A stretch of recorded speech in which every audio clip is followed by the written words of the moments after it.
Hey everybody, it's me, Sam Stein, managing editor at the Bulwark, and I'm here for a very special conversation joined by Jonathan Cohn, who everyone knows by this point, author of the Breakdown newsletter. We're going to be talking about one of his recent newsletters, which is about a fascinating political movement and group called Grandparents for Vaccines. And the person who he spotlighted for this story, who is our other guest on this program, Therese Vogel, who's joining us from the great state of Oregon. The reason Jonathan wrote this piece is because we are in the middle of, I don't want to call it necessarily a crisis, but it's getting towards that place where our political leadership has sowed distrust in vaccinations, and not only sowed distrust, but taken proactive steps to decrease the use of vaccinations. Therese has a story about how important vaccines are that's very personal. And it's the story that compelled her to get involved with the organization, Grandparents for Vaccines. Thank you. First of all, thank you, Samuel, for having me as a guest on your show. And thank you for Jonathan, too. We had a nice phone interview earlier about this. But I've been involved with Grandparents for Vaccines since about September, I think, is when it really started forming and becoming a official organization and taking off. And I'm a retired RN, also a nurse educator. I taught at Portland Community College in their nursing program for 35 years. I'm a parent of 2 grown sons, and I have 3 granddaughters. And but the main reason that I got involved is that I had a sister who was older than me. She was 4 years older. And when I was a baby, and she was 4, she contracted measles. She had been born developmentally normal, but when she got measles, she was one of the ones who developed encephalitis as a complication. She was hospitalized for a number of weeks. She had a high fever, and she did recover, but she was left with intellectual disabilities that affected her for the rest of her life. And so I think she went through grade school, elementary school, up to the 8th grade, but I think her learning really plateaued at probably about 5th grade or so. And when she finished at the school that we went to, my parents were told that she wouldn't be able to progress on into higher education, into high school. So she went into some developmental education programs where they helped her to just get as far as she could with basic reading and writing and that sort of thing. And she learned some vocational skills.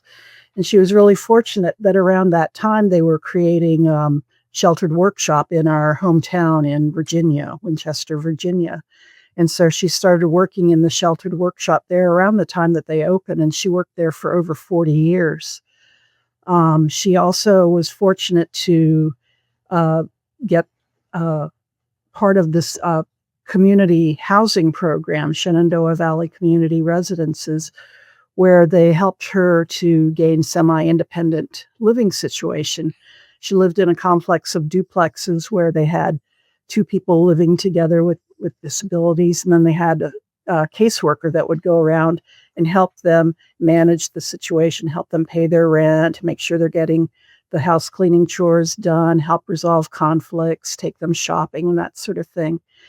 And so with those services, Nancy really was able to lead a very full and very satisfying life in a lot of ways. But I think as she was getting older and as our parents were getting older, they were very concerned about what would happen with her after they passed away. And for quite a while, I thought, well, maybe she'll come live with me. But then I found out that state laws being different from, I was living in Oregon by then, the laws there versus Virginia, that it was far better for her to stay in Virginia because she had already met all the requirements for disabilities and everything there. Plus the fact that I realized that she had lived almost her whole life in Winchester, and so many people there knew her, loved her, and helped her, and she knew the bus routes and that sort of thing. And so she stayed there. After her father passed away, I was able to get established a special needs trust for her, and which really helped a lot because probably about 6 years after our father died, she developed dementia. And so she lived the last 6 years of her life in assisted living memory care center and passed away in 2019. And so, as I say, she was one of the fortunate ones. I think that she really had a very full life, very happy life. Right. She even flew out to Oregon to visit my husband and me a number of times, and that was all really good. But I always had sort of felt bad about the fact that she didn't have the chance to have the kind of life she could have had if the measles vaccine had been available then. It didn't come out until the 1960s, Right. which was well past when she had that. Yeah, I mean, I think So- the important point here is that she was born at a time when the vaccine was not available. Right, And right. now we're in a time where the vaccine is available, right, but people are starting to question the efficacy of the vaccine. right. And I think that's really a hard situation to be in, especially, as a nurse, having seen that, measles was basically considered not quite eradicated, but definitely under control in most of the country, where it wasn't something that was going to cause outbreaks where things would happen, such as kids. Most kids that get measles do have just a normal course, and it's fairly benign, but there's, those one in however many hundreds or thousands that either can die from it or can develop encephalitis and suffer a lasting disability, such as my sister, or blindness or deafness. Now, Therese, when I was reading the piece, it was very clear that your interest in making sure that people understood the severity of measles predated this time period, right? I mean, you were in nursing, as you said, and you wanted to make sure that your sister and her legacy and her story didn't get lost in history. But I still am left wondering what it was like for you to watch over the past couple of years as we've seen political leaders go out there and say, well, this is an unnecessary vaccine, or it's a vaccine that actually causes more harm than good. As you've watched that, knowing what happened to your sister, I'm just kind of curious what the internal emotions had been for you. Really, really challenging, really difficult. I think that because it has become had been under control so well, people hadn't seen situations such as Nancy's. A lot of people knew her, but didn't know how she had developed her intellectual disabilities. I think a lot of people thought she was born with that. I think that there's a whole generation of people that just really have not quite, it hasn't dawned on them, or they haven't seen enough of it to know that this sort of thing can become part of life again. I think when I think about my parents, how they grew up, in their days where they had 7 or 8 kids at the time, and how many of them might not make it even through childhood. And a large part was due to death from childhood diseases that now are so well under control.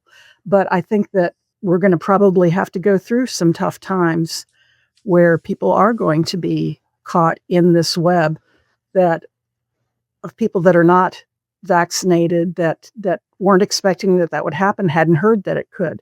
Jonathan, to you, I guess the question is that sort of the case with these types of medical breakthroughs, where society gets accustomed to life where there isn't disease and they get complacent, or conspiracies take hold? And if so, is the only solution what Theresa's sort of talking about here, which is you have to actually experience the badness again? Yeah, I mean, I think there's a lot of evidence that this collective amnesia is a big part of why we see vaccination rates falling. Talking to Therese, talking to other people and grandparents for vaccines, and even before that, just talking to people who have been around, it's extraordinary to listen to the stories. I always am sort of struck by the stories of how people reacted when these vaccines first became available. People lining up for the polio vaccine, right? I mean, eagerly signing up to be part of the testing groups for measles vaccines when they came through. And that was because these people, it was part of their lives. I mean, they understood what this was in a very immediate first-person sense. Everyone knew people who'd had these diseases. I mean, polio especially, but measles as well, diseases like that. It was just foremost in their minds, and they appreciated what an important advance this was, what a life-changing, life-saving set of developments these were. And we have seen we have seen vaccine hesitancy rise. We've seen vaccination rates fall, and this was even before Donald Trump put Robert F. Kennedy Jr. in charge of HHS. This was happening. Of course, now you have the government putting its imprimatur on this. We're hearing this sort of push against vaccines from our government. But what makes this all possible is that it's an easy door to push on because people have forgotten and they don't remember these things. That's such a smart point. And Therese, actually, I'm kind of curious, because you lived through, because your sister got measles. What was it like when the measles vaccine did come online for you and your family, and I guess for society? Boy, for my family, I don't know if it made a big difference because by then I had a brother also who also developed measles. He had just a regular case of that, so he had it. I never developed measles, but I did have the antibody to it. But I think that for people younger than us, it was welcome with open arms. A lot of people did. They just it was looked at that a solution had been created to something that was a big problem. And especially, I think, as more and more people started working outside of the home, mothers working outside of the home, and the whole complications that come up with when you had children with something like measles or chicken pox, that sort of thing. You've got to take time off from work and that sort of thing. They were glad to be able to have a situation where their kids were protected against that sort of thing. And then as a nurse, finding out some of the statistics and everything behind that, that's one thing. And even just recently, I was reading about that to refresh my mind about some of the numbers with this, because I did not remember the fact that measles is one of the most contagious diseases in the world. And it takes a vaccination rate of 95% to achieve herd immunity, where people, enough people around you are protected that you're not going to be affected. So now we're seeing people, anytime that it gets below, I think it is 92%, people are going to be vulnerable. And we're seeing some communities now that are down to 75, 78% and that sort of thing. And that's where you start seeing outbreaks. Well, Jonathan, let's talk about outbreaks, because we've seen them in South Carolina and Texas, North Carolina now. I mean, obviously it's bad, but what is, in the public health community, what is the fear here? Well, the fear is that it's exactly like Therese said. We achieved an elimination status for the measles about 20-something years ago. I'm trying to remember the exact date, if it was 2000 or right after. And elimination doesn't mean that you never get a case of the measles, because it's circulating around in the world. There are going to be people who bring it back from time to time. What it means is that when you have herd immunity, when you're above that 95% threshold, it's just not going to spread very far, because it's not going to find new people to infect. You light the match, there's no kindling. Well, now you have these large numbers of communities where we're below 95%. And some of these communities way below 95%. And it just catches. And then, an outbreak can start and it'll kind of go for a few weeks, and you'll find hundreds of people. You can get above 1,000. I mean, this is what we saw last year in Texas, and what we saw happening in South Carolina. Now, they can die out over time, but, things move. And for right now, for example, we have outbreaks in Florida. I think, it takes a while you can't always tell right away. You have to do some testing where a case has come from. But I know when I was talking to people in Florida, there was concern that the northern Florida cases might have been, literally come right down I-95. Someone picked it up while they were in South Carolina, brought it right down to northern Florida, and now you have an outbreak there. Southwestern Florida, there's a religious university, of a large number of people who were homeschooled, did not get vaccinated. So you have an outbreak there. But just in the last 2 weeks, we've started to see cases around the university because, of course, it spreads. And this is the concern, is that you can't contain it. And of course, there are, I think sometimes people say, well, look, if people don't get vaccinated, that's, unfortunate, but I can't stop that. But the two things are, first of all, we're talking about children here. So, they're at the mercy of their parents. And, obviously parents have rights to do, over their children's health. But there are people who can't get the vaccine. There are people immunocompromised, people getting chemotherapy. They're vulnerable. And if measles is circulating, they run a chance of getting it. So this is affecting them. This episode of Bulwark Takes is brought to you by Pocket Hose, the world's #1 expandable hose. Old-fashioned hoses get kinks and creases at the spigots. The Copperhead's pocket pivot swivels 360 degrees for full water flow and freedom to water with ease all around your home. When you're all done, this rust-proof anti-burst hose shrinks back down to pocket size for effortless handling and tidy storage. The new Pocket Hose Copperhead and Pocket Pivot is a total game changer, especially with the spraying coming right up. I know how much garden hoses can feel like a waste of space in your shed or your garage, but this hose goes from pocket size to full size in seconds. It's amazing. But what really blew my mind, when you're done, it actually shrinks itself back down and coils up like magic. There's no winding, no hassle. Seeing it on TV was cool, but trust me, using it in real life, even better. My flowers love it.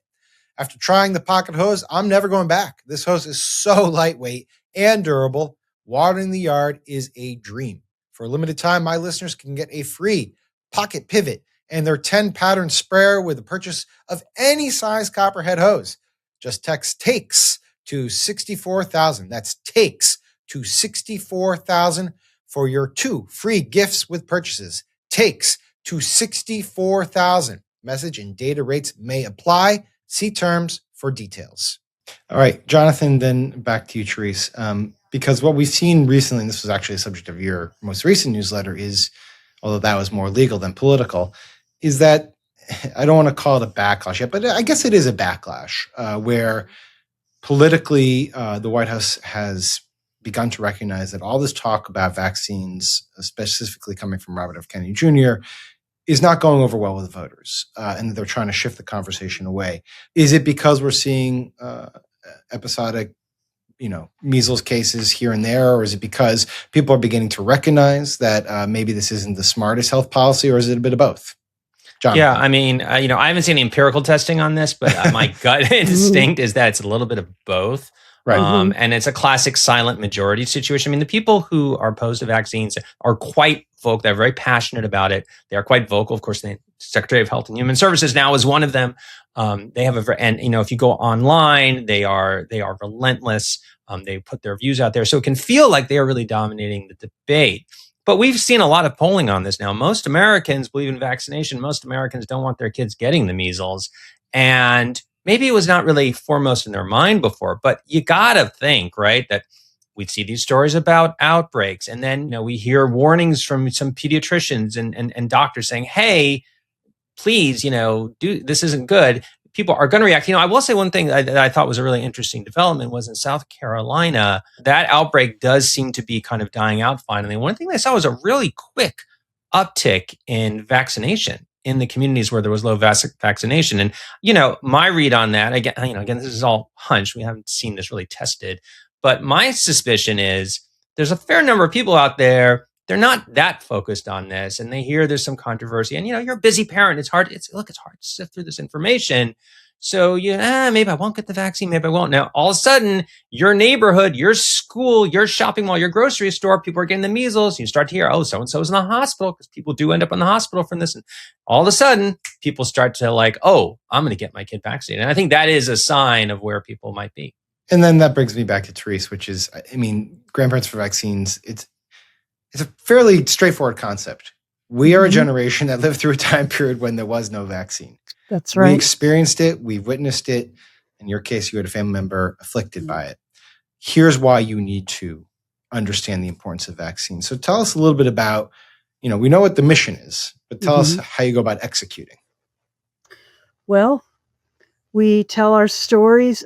As I started in this, I knew a couple of the people that were involved in the process, and they encouraged us to start telling our stories, going to different community gatherings, maybe at our church or community center or that sort of thing, and just talk about that.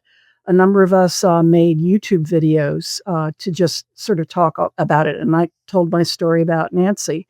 And then it sort of is grown from that sort of thing. And we've really been trying to emphasize, we're not trying to be political. We're not trying to, shame people or, scare people or anything like that. We're just simply telling our stories of what we've experienced so that people know, so they're making informed decisions. And I think a certain amount of, sharing some of the information about measles, how quickly it is transmitted, just like you were talking about, Jonathan, there, it's important for people to know that one person who is infected with measles can spread it to at least 9 or 10 people, maybe even more. And when you've got that many people, that it's kind of out of your control then. And so if there's a person, there are people that legitimately have fears or convictions that they don't want to have their children vaccinated, but it's not just a personal decision. It affects everyone around you that you come in contact with. So we try to emphasize, that sort of thing and help people sort of see that part of it so they can make a decision that is best for them. Now, I will say this. When we started when Jonathan was reporting this piece and I was looking at it from an editing perspective, one of the things that kind of went into my mind is, man, this is an impossible task, right? Here you are, a group of grandparents trying to master social media, which is, no offense, not necessarily the best skill set here. And you're going against an absolute avalanche of disinformation, misinformation, and whatever else you want to call it.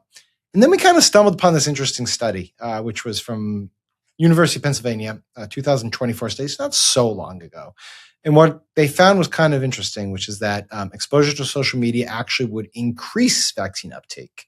And it helped overcome skepticism of Republicans, primarily because it would show them that people important to them were getting vaccinations, which surprised me. And Jonathan, I think it surprised you too. Why? It did surprise me because, we do have a fair amount of research on, not so much in the vaccine context specifically, but just in general, that when there's misinformation out there, facts don't actually tend to, unfortunately for those of us in the fact-checking business, facts by themselves, they don't matter. It's a little depressing. But it also, to be fair, there's a reason for that, which is, I think, in today's environment, so much of what people, they're inundated with so much. There's so much coming through them, and we don't have the sort of, this isn't 50 years ago when there was Walter Cronkite and a very small set of people who everybody trusted. You're being bombarded with 10 different opinions. It's hard. I follow this stuff, and every time I'm seeing stuff on social media about vaccines all the time, I'm like, wait, is that true? And I have to go check it. And it takes me a while, and I know what I'm doing. I think, though, that what that study seems to be capturing, and I think this is directly relevant to what Grandparents for Vaccines is trying to do, is that the messenger matters. And having people who are credible, believable messengers, I think, does make a difference. So in that Penn study, what we're seeing is that it isn't even so much that someone is telling them these are what the facts show, right? What the study found was that, people I know are getting vaccinated. Wait a minute, that maybe this thing is okay. And I think that's why it's so important what Therese was just describing, not just on social media, but going to that church meeting, going to that school meeting. You're a parent in your community and you see someone who you know from your community, or is at least from your community, who is talking about this. It's a real live person, someone you can see they're being honest. And look, Sam, you're a parent of young children. I'm a parent of somewhat older children, but I remember what it was like. And there's a lot going on, and you want to be careful. You want to do what's best for your kids. So to see someone who's older, grandparent, they're a grandparent. Everybody trusts grandparents, right? That to me is a really powerful kind of message. Well, let me just say this. I've been asking a lot of questions. I'm going to make an observation here, and then Theresa can close this out. But there's something inherently depressing about this, about that specific point, because you would think that the grandparent generation wouldn't have to be called into duty like this. That it's like, you put in your time, you lived through a time where there was no vaccines. You should be going out and enjoying retirement or whatever you're doing and following your hobbies and not having to worry about things that science dealt with. But that's not what you're doing. And while I'm very grateful that you're going back into the breach once more, it kind of sucks, I have to be honest. I don't know if you feel that way. Maybe you feel more uplifted about it. I don't know. Well, it's funny you said that, because I was thinking just as you were saying that I wonder what my parents and their generation, I think they're the ones that would be thinking, why the heck are you all out there doing that? Because of the fact they had brought us to the situation where, these were taken care of. So we don't have to deal with it. And now we do. So, yeah, I guess I just sort of feel that, well, what else do you do? I think for me personally, it has helped me because it was really hard when Nancy died, because she was the last person in my immediate family. My brother died uh, early. My mother died actually quite young, and my father, and then so I'm the only one left. And this has given me kind of it's energized me, and it's given me a mission basically. And I truly think, I pictured my sister Nancy right here. I truly think that she's up in heaven looking down and cheering me on, because she was that kind of a person. She would go talk with people about developmental disabilities and what it's like living with a disability.